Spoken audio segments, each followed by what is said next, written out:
It's time to go beyond the headlines, cause I don't put in overtime just so I can headline. Okay, now it's Fox Sports, I'm live with Renee. Going hard every day, sports rapping every play. Different segments for your favorites, coming at you daily with positive vibes, yeah, we some game changers. Basketball, football, soccer, with different interviews, you never know who may pop up. Listen, only on Beyond the Headlines, this is Beyond the Headlines. Only on Beyond the Headlines, this is Beyond the Headlines. Only on Beyond the Headlines, this is Beyond the Headlines with Renee Washington. It has been another jaw-dropping week across the NFL. So joining us on Beyond the Headlines with Renee Washington to get into all that we saw unravel in Week 11 is Lake Lewis, the Washington Redskins insider, TV analyst, and host of After Practice with Lake Lewis. Lake, welcome to the show. Hey, I appreciate you having me on. I am glad to have you here, and I feel like we have to start it's only right to start with what started off the week. Thursday night between the Steelers and the Browns. Myles Garrett, as we saw, and for anybody that hasn't seen it, we'll recap you really quickly with Myles Garrett in the last second of the game. He goes in on a late hit with quarterback Mason Rudolph.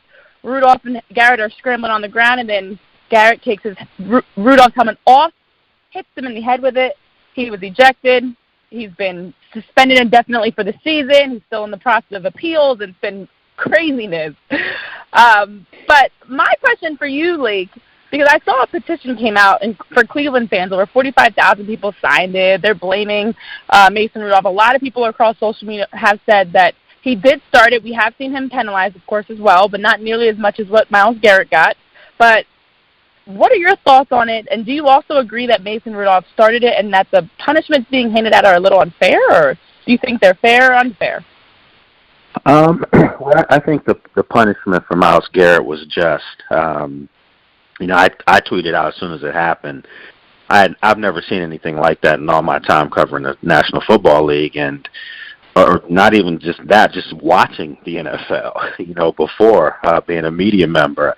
And for me, I thought what he did was just it was incredibly stupid. It was a person that lost their cool. And Myles Garrett's a good guy. I will say that, and I think that's probably what's going to help him get through this from the standpoint of, I think after this season, the NFL will rescind any kind of disciplinary action going forward, because there's some talk that perhaps he can have some suspension go into next season as well. And I don't think they'll do that. I mean, I think his body of work before that night shows that he does a lot of stuff in the community, things of that nature, but he just lost his cool. So I think the suspension that he got was just. I think Mason Rudolph, yes, he started it. He instigated the whole thing. That still doesn't, make what Myles Garrett did any less egregious. Mm-hmm. But I will say, though, that I thought Mason Rudolph, perhaps could have been suspended for one game. I look at Pouncey. There was some kicks to the head when Myles Garrett was down on the ground, and perhaps that's what aided in his 3-game suspension. The defensive lineman that hit Rudolph kind of blindsided him. Right. Perhaps if Mason Rudolph had a helmet on, we would have just seen him get a fine as opposed to a 1-game suspension. So there's a lot of different facets that go into this. The whole bottom line is it was really bad, to have happened on national TV, let alone, so it's just, I think the punishments were just. I will say, I thought Rudolph should have been given, a 1-game suspension, because he did try to kick Myles Garrett in the groin. He did. And he tried to rip his helmet off as well. So, yeah, but we know how the league is with quarterbacks. Yeah, and you touch on a lot of good points. I mean, this isn't just two random guys. This is a quarterback and as you mentioned, I haven't seen anything like this either. In all sports, you can pick out specific instances where players acted above and beyond, out of control. A punch, whatever it may be. But when you see something on this level, this is one of this is egregious. It's not something that can just be dealt with a slap on the hand of a couple game suspension. He took his helmet and swung it at his head, and not to mention with how much the league and everyone criticizes and gets on the league for how soft it is with protecting quarterbacks. Why would they think that a quarterback can get hit on the head with a helmet and nothing more than just a couple game suspension will be done? With all the roughing passer and all the calls that we see, not to make light of it, but all jokes aside, all the calls that we see during the game, why would this be okay? But I do agree. Mason Rudolph, you saw before when they were on the ground, you did see him trying to pull his helmet off. You did see him kicking and swinging at him. So I do agree with the fact that Garrett's punishment is correct. It's spot on. It should be at least the rest of the season, if not possibly more. And then for Mason Rudolph, I also agree that there should be something more done. Yeah, and I keep telling people. Well, I keep telling people this. Look at it this way: if that were a front line, big name quarterback, and that had happened, what would the penalty be for that? Now you would be hearing if that were Tom Brady and a helmet was swung at his head. Oof. You may be having people signing petitions in the same city for the player. As far as saying ban him from the game. So you have to keep those things in mind. I mean, personally, I think because it was Mason Rudolph, that's why we're kind of moving on from it after the suspensions were handed down. But I also make another point. Had that helmet come around and Mason Rudolph, he was blessed because he was hit with the bottom portion of the helmet, where the pad is. If that helmet had been flipped upside down, we could be having a totally different conversation right now. That could have been a tragic event happen on live TV. So the NFL did what they did. I have no problem with the, suspension of Myles Garrett. I have no problem with the suspension of Pouncey, although I will say, if I'm the Pittsburgh Steelers, I'm having a collection plate in the locker room to help him, recoup some of that game money because he stood up for his quarterback. That's exactly what he was supposed to do. Yep. That's true. And you know what? It's funny you mentioned that had it been another quarterback because my families, we're all diehard Eagles fans in my household, in my family. Okay. And so I was at my parents' house, and we were actually talking about the event as it happened. My brother and I were like filling my mom in. And, off the bat, she didn't really know who we were talking about. And my brother was like, well, Mom, look at it this way. What if that was Carson Wentz that someone took a helmet and hit? And she lost it. She was like, she went crazy. She was like, kick him out of the league. She went crazy. And I'm like, that's exactly the difference. This is still a quarterback, but it's not a big name. Let's just have been Tom Brady, Lamar Jackson, Russell Wilson, Aaron Rodgers, any of these big name quarterbacks. The teams would have. the teams would have emptied the sidelines. They would have ran out the stands, fans, everything. If that was Lamar Jackson, the mayor of Baltimore would have been on the field swinging. Oh, yeah. And I did see, as you mentioned, too, the way that he got hit, it was almost the timing of it could not have been better in the way he got hit because he almost leaned to be able to get the blunt on the top of his head, not on his face, and as you mentioned, the right part of the helmet. So a lot of factors made this situation, although it's very bad, kept it from being way worse. I could not agree with you more. Yeah, but there are some other situations. Oh, yeah. Oh, goodness. I'm glad it was not worse. Thank goodness. Some other things going on across the league. Colin Kaepernick, who's a lot is going on here, and I'm definitely curious to get your take on this. We saw his workout move to a new location in Atlanta High School. It was started 2 hours later than it was originally planned. Not everybody was notified of the original location, and only 8 NFL recruiting scouts were there versus the entire league, all 32 who were originally contacted for it. And the new location, there was no NFL affiliation with it. It was a completely different flip of the script. And there's a lot of controversy that's coming around this. Some people on one side are saying, well, he should have just taken the contract he was offered, 2 years ago. Some people are saying that he shouldn't settle for a contract, have the Kunta Kinte shirt on, all these different things. What are your thoughts on Colin Kaepernick and all that is going on? And this may surprise you. This may surprise some others out there. I thought this whole thing reeked of a PR move. And I thought the NFL was looking bad from the standpoint that, hey, we, in covering the NFL for the amount of time I have, I know that tryouts are on Tuesday when we're all off. Tuesday's the NFL day off, so to speak. So as far as media, You don't report to the facility or anything like that. And players are off. The only ones that really go to the facility are ones who voluntarily want to, be in the facility for whatever reason, study some tape, get some rehab done, but they're not required to have to be there. So with that said, that's when you normally see other guys out, who are there to do their workouts. And then you see some during the week as well, but Tuesday's the day that's set up for. Well, the NFL came out and, says they're going to have a workout for Colin Kaepernick, and they do it on a Saturday, the day before teams are playing on Sunday, the day where coaches are doing their last-minute scouting of the team and preparation, and the teams are, checking guys into the hotels that they're going to have to stay at before they go to Sunday's games. It was just a mess, and everyone knows that wasn't a good look for the NFL to do that. Now, flip side of it is, I thought Colin Kaepernick really didn't help his own cause. And I don't mean by what he was doing on the field. You saw he could still throw the ball and do all those things. He looked in shape.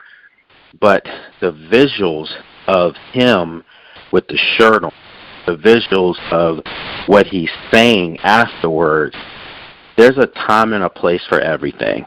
And I just felt like that was not the time for that. We know why you're not playing football. And wrongfully done or not, we know why you're not playing football.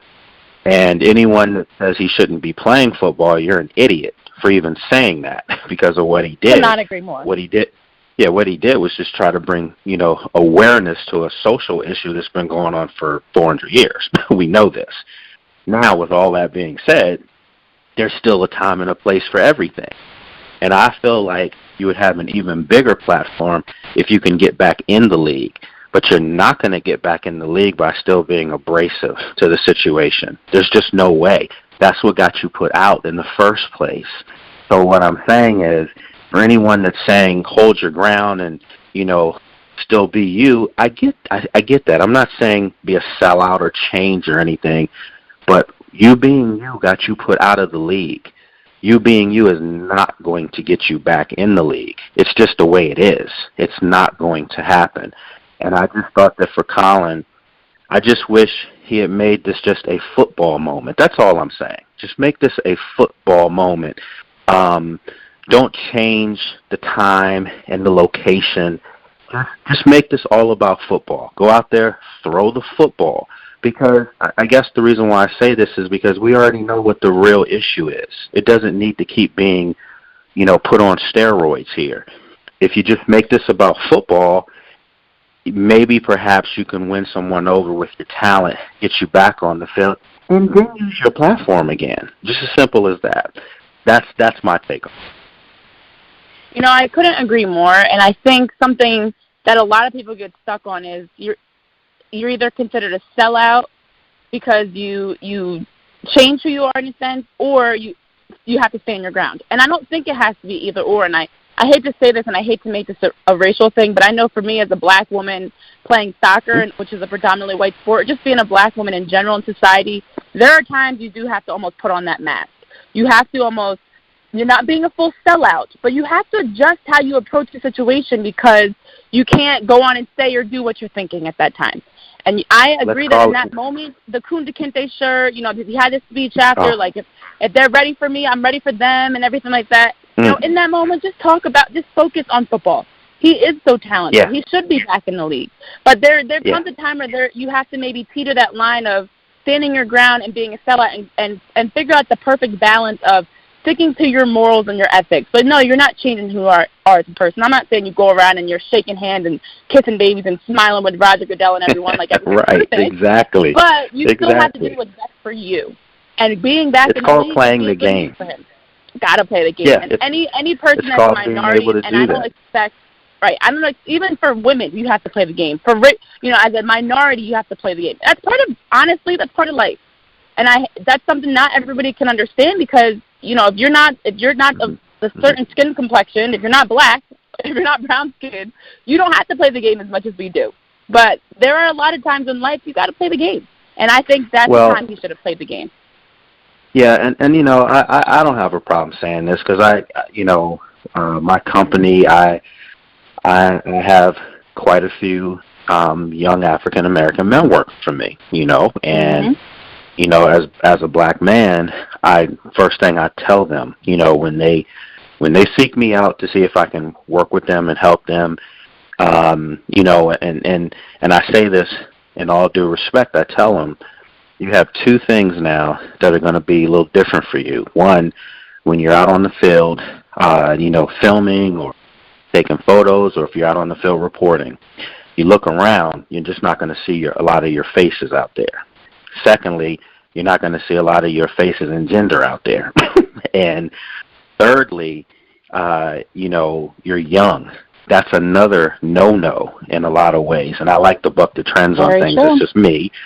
So I tell them, you have to learn how to play the game. The game is, don't worry about who you see out there and what they're doing, because you're already out there with them. They're probably noticing you just as much as you notice them. But at the end of the day, you have to be yourself, but you also have to get along with everyone. That's the key thing there. Exactly. And for me, I always tell people, having gone to Penn State and Georgetown for college, trust me, I have some of my closest friends went to HBCUs. Most of the men in my family went to HBCU, and I've had people ask me, what was it like to not get the black experience at white colleges? And first thing I would tell them is, that might be the craziest, silliest comment I've ever heard, because look at me. When I wake up, this doesn't change. And secondly, having gone to those colleges that I just said, you're probably going to get a black experience more so than you might at an HBCU, as far as the dose of reality of you stand out. You're the different person on campus. You're not amongst just your own. So that's what I try to tell people sometimes, that there's a time and a place for everything. And in this situation, I did not think Colin personally handled this well. I just don't think he did. I understand the gist of what he was trying to show, as far as trying to show strength and courage. I get that. But, you also have, at this point, you have a responsibility to back up what you're doing. And that's probably where he felt like he still needed to have a little bit of that edge to him. I'm just telling you flat out, there's no way to sugarcoat it. He will not get back in the NFL doing that. Those owners aren't going to have that, bottom line. Exactly. They don't want to deal with the controversy. They don't want to deal with it. They want someone that will come in and just play. Yeah, yeah. And you can still be yourself. You can still have swag. You can still be. I mean, look at Lamar. Look at Lamar Jackson. I was going to say, there are players that are doing it. Yeah, he's changing the game right in front of you. There are a lot of people that were upset that he had, now I'm going brain dead, that he had a rapper from Florida, and now I'm going brain dead. He's a good friend of his from Miami. Kodak Black, he had him at a recent Ravens game. And you'd be surprised the stuff that I saw, written out on his social media. Leave that guy alone. He's trouble. You don't need to be around that. No, if that's his friend, that's his friend. I mean, you don't pick and choose because of what other people want you to do. If that guy's not getting you in trouble, and last time I looked, Lamar's never been in any kind of trouble, so he can have him as his friend. Maybe he's helping him the other way around. So we know what this stuff is. We know why it gets talked about more. We know why Lamar was, said that he should become a wide receiver. We know all these things. But you saw how Lamar handled that. I was at the Combine when that was going down, and he kept saying, I'm not a wide receiver. I'm a quarterback. I won the Heisman. I can show you that I can play this. I just need to be given a fair opportunity. That's what Cap needs to say at the end of the day. Just give me a fair opportunity, and I will prove to you what I can do. But the talking, that's got to stop. It's just got to stop. Yeah, and it's ironic you bring up Lamar, because I do want to touch on that, because we're talking about a lot of things that have gone on this past week, but we have to highlight the fact that here's a player, we'll get into a moment what he's doing on the field, But look at what he's changing in the league. He's a young quarterback. He's defied all the odds. They told him, he had to learn how to pass. He's not a good enough quarterback. This, that, and the third. And he has stepped into the Ravens team. He's electrified Baltimore and all their fans. And in this season alone, they've beaten Tom Brady and the Patriots, Russell Wilson and Seahawks, and then they blew out Deshaun Watson and the Texans 41-7. And he had 4 touchdowns. I mean, he is doing it.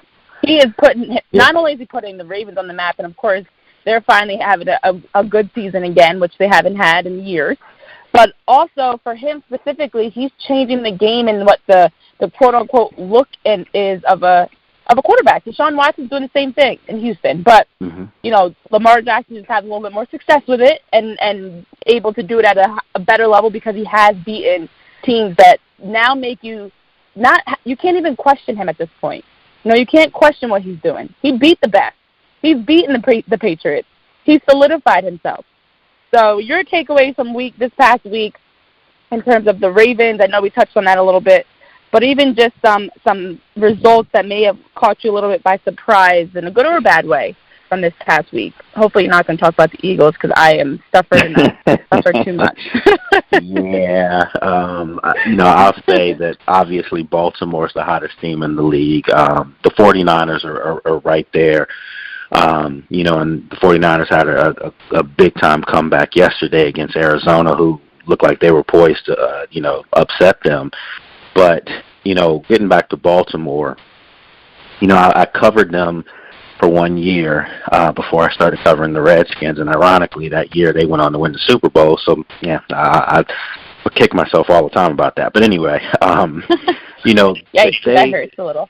They have something in Baltimore that it's real, and it's what, unfortunately, the Redskins GM, we think he's their GM, Bruce Allen, has said as far as their culture being damn good. Well, we know that that's not true, but what I do know is the Ravens culture really is damn good.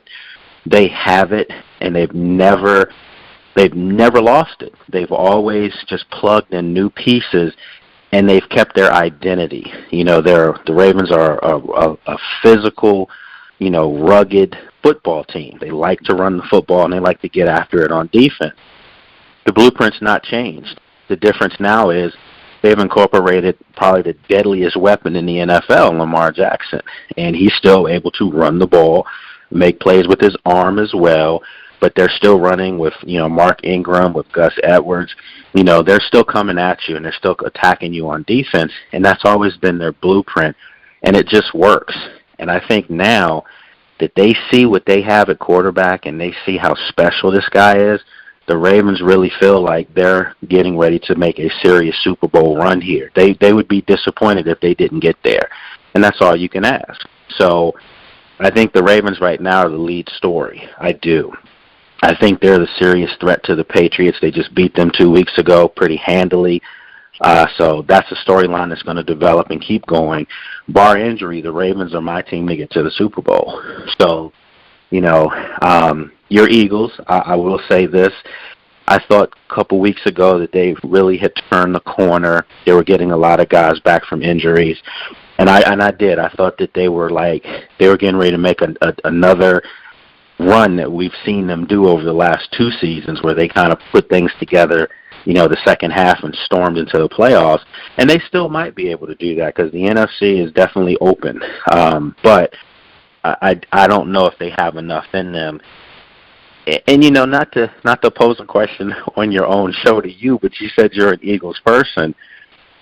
I don't know if it's just me, but I felt like that team just responded better and they looked better when Nick Foles was the quarterback. I don't know if it's just me. I'm not saying Carson Wentz is the problem or anything like that, because clearly he's the more talented of the two. I will say that. But I think from a leadership standpoint, Nick Foles has it. When you hear him speak, you're ready to run through the wall. That's just who he is. And I don't know if the Eagles have ever really recovered from him not being there. Is that just me saying that? It's interesting because I remember even when at the end of last season when the conversation came up about which quarterback you keep, and it's like on paper, it seems like it's an easy decision in keeping Carson Wentz because he's the better quarterback. He is. But for what Nick Foles is able to bring, as you mentioned, as a leader, but I almost get the sense when he was on the field, it just felt like everybody around him elevated their game. Like they almost were playing for him. Like he's the underdog. We're happy he's on the field. We're going to do all we can to show that we're still a good team without Carson. And then I almost get the sense that with Carson, they almost rely on their morals at times and are like, well, Carson's on the field. He'll make it happen. You know what I mean? Like, he'll be fine. They're watching him. Sure. We don't have to block for him. We don't have to catch the ball. Like, it just seems like, and I almost get the vibe also, and I don't know if this is a great comparison, but I'm also a LeBron James fan, and I felt like at times in his career he's had players that will play worse because he's on the court because of that exact same reason. And I feel like there are some players that are so good, but because they're so good, their teammates feel like they can take a back seat and, like, let them go to work. Instead of understanding that we got to do this together, especially in football. We got to do this together. And to see the way that, you know, the injuries definitely do not help, do not get me wrong, but you look at the way they just play it, it's more magical. It's more, like, emotional. There's more energy when Nick Foles is on the field versus this season with what we've seen. You know, and to be up 10-0 on the Patriots and then not and go turn around and lose that game, it's like we're at this point just finding ways to lose games against big teams. We get the little wins, you know, we'll beat the Bears, but it's just not enough consistency and enough heart at times. It just looks like we've given up at times. And I'm not sure. I'm not sure what the issue is. Yeah, not having Deshaun. Yeah, not having Deshaun hurts big time too. So I totally understand. So I mean, and you know, we had the Vikings won. They came back and won. San Fran came back and won. You know, there's going to be some pretty good games coming up over the next couple weeks where I think there's like 4 or 5 teams in the NFC that have like, you know, 8 wins or 7 wins. So it's kind of crowded up at the top. You know, the Cowboys won. So, you know, hopefully everything will start to weed itself out as we go along here. Yes, yeah, exactly. You know, as much as I've disappointed with the Eagles, there have been a lot of exciting games. I look at the Seahawks and the 49ers. You look at what the Ravens are doing. You know, there are a lot of teams, the Vikings, as you mentioned, that right now, even the Saints actually, that right now have just been fun to watch. You know, and that's all we could ask for is great, entertaining games. So, like, where can our listeners follow you to keep up with all your sports coverage, your podcast, all that you're doing? You can check out some of my work on heavy.com, sportsjourney.com. You can follow me on social media, on Twitter at Lake Lewis, you know, Instagram, Facebook at Lake Lewis Jr., and, you know, I do have a daily podcast. Actually, when I get off with you, I have 2 other radio spots, and then I have to do the podcast. That's called After Practice with Lake Lewis. It's on pretty much all your you know, listening carriers, Apple, Spotify, iHeartRadio, SoundCloud. It's all there. So, yeah, I mean, easiest thing, just jump on social media and you can see all that stuff. Perfect. Well, thank you so much for joining us on Beyond the Headlines with Renee Washington this week to get into Colin Kaepernick, Myles Garrett, and Mason Rudolph, the Ravens, all that's going on this past week across the NFL. I appreciate it. I appreciate you having me on. Keep up the great work.